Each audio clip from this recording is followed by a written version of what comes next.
હું છું અર્પિતા પટેલ. આપ જોઈ રહ્યા છો પબ્લિક ઇન્ડિયા ન્યૂઝ ગુજરાતી. સમાચાર મળી રહ્યા છે દાહોદ જિલ્લાથી. માનવતાનું જીવંત ઉદાહરણ લીમખેડાના પાણિયા ગામે વિધવા બહેનને મળશે નવું ઘર. દાહોદ જિલ્લાના લીમખેડા તાલુકાના પાણિયા ગામે એક વિધવા બહેન જેમના પતિનું 5 વર્ષ પહેલા અવસાન થયું હતું, તેઓ પોતાના 3 નાના બાળકો સાથે અત્યંત કપરી પરિસ્થિતિમાં જીવન પસાર કરી રહ્યા હતા. આ સંવેદનશીલ પરિસ્થિતિ અંગે ગામના જાગૃત યુવાનો દ્વારા માહિતી મળતા લીમખેડા શિવાજી જનસેના ટીમે તાત્કાલિક હરકતમાં આવી હતી. ટીમ દ્વારા વિધવા બહેનની મુલાકાત લઈ તેમની હાલતનું સ્થળ પર જ નિરીક્ષણ કરવામાં આવ્યું અને તરત જ તેમને રહેવા માટે મકાન બનાવી આપવાની દ્રઢ પ્રતિબદ્ધતા જાહેર કરવામાં આવી. આ નિર્ણયને અમલમાં મૂકતા આજે ખાતમુહૂર્ત કરવામાં આવ્યું અને માનવ સેવા તરફનું મજબૂત અને પ્રેરણાદાયી પગલું સાબિત થયું છે. ખાતમુહૂર્ત કાર્યક્રમ દરમિયાન ભવાની ફાઉન્ડેશનના ગિરિરાજસિંહ બાપુ સિંગવડ દ્વારા ₹5626ની સહાય ભેટ સ્વરૂપે અર્પણ કરવામાં આવી, જે સેવા કાર્યમાં મહત્વપૂર્ણ યોગદાનરૂપ બન્યું. શિવાજી જનસેના પ્રમુખ મુકેશભાઈ પટેલ અને દિનેશભાઈ કોહલીની અધ્યક્ષતામાં સમગ્ર ટીમની ઉપસ્થિતિમાં કાર્યક્રમ યોજાયો હતો.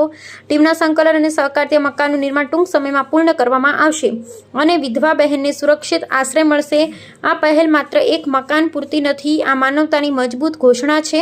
સેવા કાર્યમાં સફળ team Shivaji Janasena, Limkheda, public India news, Jasubhai ગણાવાની અમે સત્યની સાથે. મિત્રો, આજે લીમખેડા તાલુકાના પાણિયા ગામની અંદર દિનેશભાઈ પટેલના માધ્યમથી માહિતી મળી કે ખરેખર આ જગ્યાએ આ પરિવારને ટોટલ 3 બાળકો છે ને, 3 બાળકો છે ને, એમના પતિ નથી, તો એમને મકાનની રહેવા માટે વ્યવસ્થા નથી.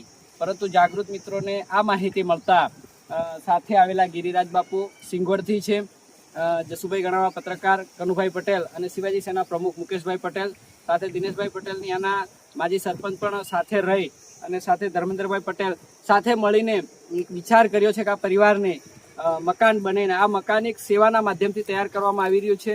તો અમે તમામને કહેવા માંગીએ છીએ કે આ એક દાતાના દાન આવશે, જે સહયોગ કરશે એના માધ્યમથી જ આ મકાન બનવાનું છે, એમનામાં મકાન બનવાનું નથી. તો અમે વિડીયોના માધ્યમથી આપને કહેવા માંગીએ છીએ કે નીચે એક સ્કેનર પણ અમે અપલોડ કરીએ છીએ, તદુપરાંત કોન્ટેક્ટ નંબર પણ આપીએ છીએ કે આપ ફૂલની પાકડીનો સહયોગ કરજો.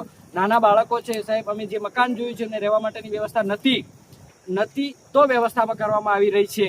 તો ફૂલની પાકડીનો સહયોગ કરો. કોઈ સિમેન્ટ પણ આપી શકે છે, કોઈ રેતીનું ટ્રેક્ટર પણ મોકલાવી શકે છે, કોઈ ઈંટો પણ આપી શકે છે. વહેલી તકે આ મકાન બને, આ અમારી કોશિશ છે.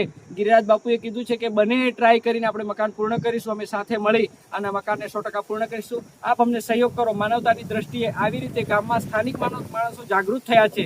ખરેખર પાણિયા ગામની આ મકાન અમારા માધ્યમથી બને એવી શક્યતા નથી, પરંતુ સ્થાનિકોનો અમને સહારો મળ્યો છે.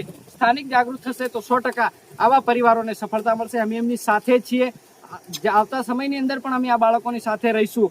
તમે મદદ કરો, અમે મદદ કરીએ, સાથે મળીને આ મકાન બનાવી આશા રાખીએ છીએ. જય માતાજી.